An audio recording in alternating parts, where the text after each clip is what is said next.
Quando que você começou a Suno e do que se trata o seu projeto? Tá.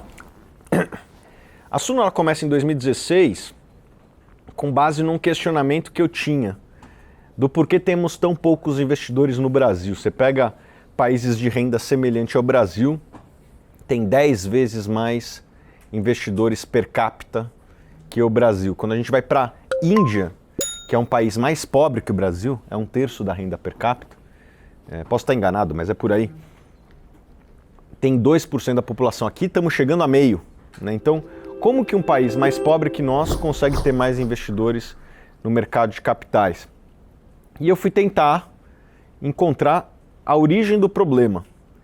E a minha percepção, na minha análise, existiam alguns motivos para aquilo, né? O primeiro é uma falta de poupança, em geral, do brasileiro. O brasileiro, ele poupa menos do que deveria, não temos essa cultura, apesar de todos os incentivos. O governo do Brasil incentiva a poupança, ou pelo menos incentivou, com juros altos, os dividendos ainda não são tributados,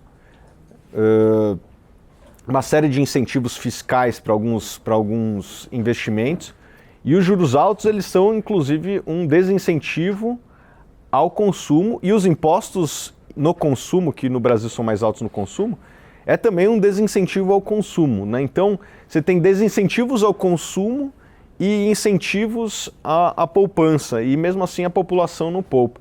Então essa é uma das origens do problema, não é a origem que eu tento endereçar. Eu acho que tem gente aí que lida muito bem para tentar levar a educação financeira de basicamente fazer poupar dinheiro no final do mês, né? E o segundo ponto, e esse daí é o que eu tento endereçar, é que as instituições financeiras em geral não querem que o investidor seja um investidor. Querem vender aquilo que dá mais rentabilidade para o sistema. Geralmente é um produto estruturado, seja uma capitalização, uma previdência, um COI, um fundo de taxa de administração alta. E não estou dizendo que esses investimentos são necessariamente ruins, mas a forma as quais eles são comercializados, eu não tenho coragem de colocar um centavo lá, porque são produtos que dificilmente vão gerar algum alfa e tem um custo muito alto de carrego. Então, você está financiando o sistema, né? Tem esses prédios de luxo na Faria Lima, etc. Alguém está pagando a conta. Não vai ser eu, né? Porque eu sou esperto e consigo, ou pelo menos sou esperto nesse aspecto, e consigo fugir um pouco dessas taxas. Mas por que as pessoas não conseguiam fugir dessas taxas? Por uma falta de desconhecimento. No passado, isso até eu acho que 2010, ou um pouquinho depois até, o ambiente de busca de informação de investimento era o tete a tete com algum profissional de instituição financeira, seja o gerente do banco, seja o profissional de corretora, etc. E esse cara ele tem um conflito, ele não trabalha para o cliente, ele é remunerado pela instituição financeira que tem as metas dela e bota no cara lá, no gerente lá embaixo. Então o gerente, ele não tem dois donos, ele tem um dono, que é o acionista do banco, né?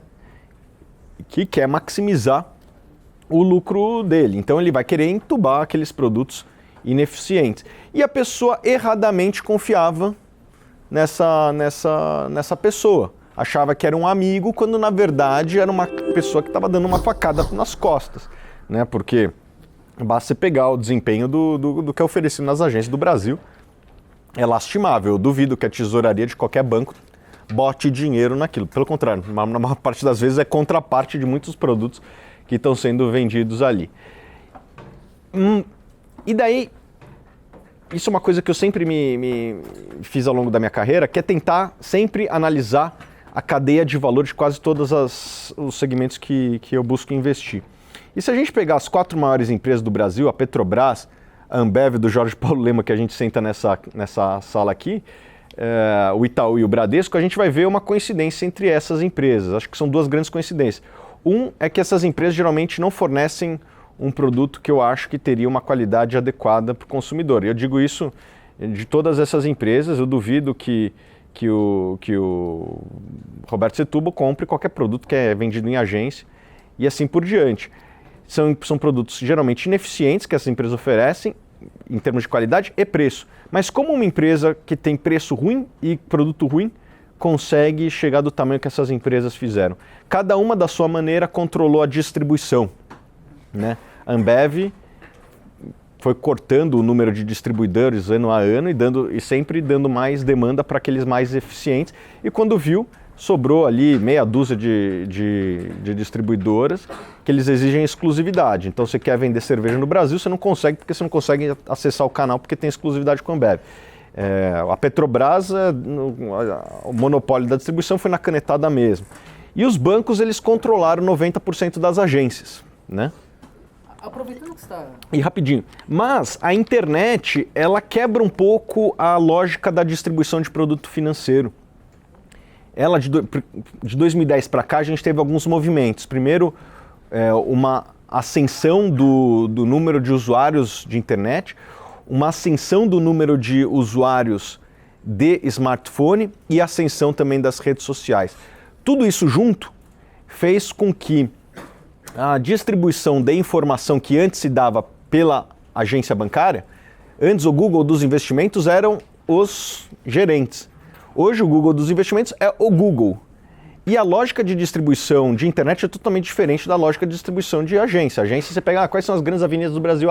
É a Avenida Paulista, Avenida Faria Lima. Beleza, vamos fechar 90% das agências desses lugares e comprar os bancos menorzinhos e dizer é tudo nosso e acabou, né? A lógica da internet é uma coisa um pouco mais complexa. Não é tão fácil você fazer isso.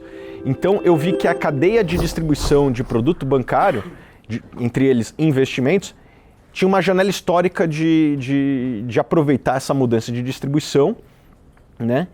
E a gente deu um all-in nisso, né? Então, eu acho que hoje, em termos de investimento, as pessoas seguem mais a gente do que seguem qualquer outra dessas instituições. E, na minha opinião, basta você ver os números e as estatísticas. Em algo relevante, né? As pessoas aqui, imagino que nessa sala passam, quem abriu o celular, se eu abrir o celular de qualquer um aqui, vocês passam 4 horas por dia no celular e provavelmente 2 horas ou mais nas redes Facebook, aí que eu digo Instagram, Facebook, WhatsApp, né? Quem tem iPhones pode entrar na bateria lá e ver se eu estou errado. 4 horas com metade do tempo em rede Facebook. E a gente deu all-in nisso e nós estamos conseguindo levar a nossa mensagem. Então deu uma janela histórica de mudar a distribuição. Ninguém quer ir numa agência bancária, ninguém quer. Quem que foi na agência bancária na última semana? Ninguém? Provavelmente para resolver um problema que o online não resolveu, certo? Então, as pessoas não querem ir na agência bancária, não é um lugar que não é uma livraria ou parque que você vai lá para passear. Você vai para resolver o problema que o online não resolve, porque se o online funcionasse, nem lá você ia. Então, houve uma janela histórica para construir ativos de distribuição online e é aí que a gente tem operado muito bem. E eu acho que deu uma janela histórica de levar a informação direto para o consumidor, que antes tinha um intermediário e hoje se tem um intermediário, pelo menos que seja a gente. Então, esse número de investidores do Brasil que dobrou na Bolsa nos últimos 18 meses e que em fundo imobiliário mais do que triplicou nos últimos 24 meses, eu acho que veio para ficar e só vai aumentar, porque a informação agora está chegando. Agora a gente vai chegar no patamar mais próximo do que deveria ser um país de renda parecida com o Brasil, que é 10 vezes o número de investidores que temos hoje, depois de já ter dobrado. Então hoje o Brasil tem mais ou menos 0,5% da população que investe em ações, a China, a Colômbia, a Rússia é 5%, um pouquinho mais, um pouquinho menos, mas é por aí, né? Então o número de investidores do Brasil vai crescer bastante. Por quê? Porque a distribuição online vai fazer chegar a informação de qualidade sem viés na mão das pessoas. Então, isso vai acontecer não só na indústria bancária, acho que vai acontecer em outros segmentos também. E o que é bom, porque traz eficiência e mais opção para o consumidor tomar sua decisão. Lembra daquela pessoa que cresceu com você, estudou no mesmo lugar que você e que começou a falar de ações e hoje, depois de algum tempo, conquistou a liberdade financeira? Essa pessoa só fez uma coisa diferente. Ela teve uma atitude. E muitos, talvez você, ainda não.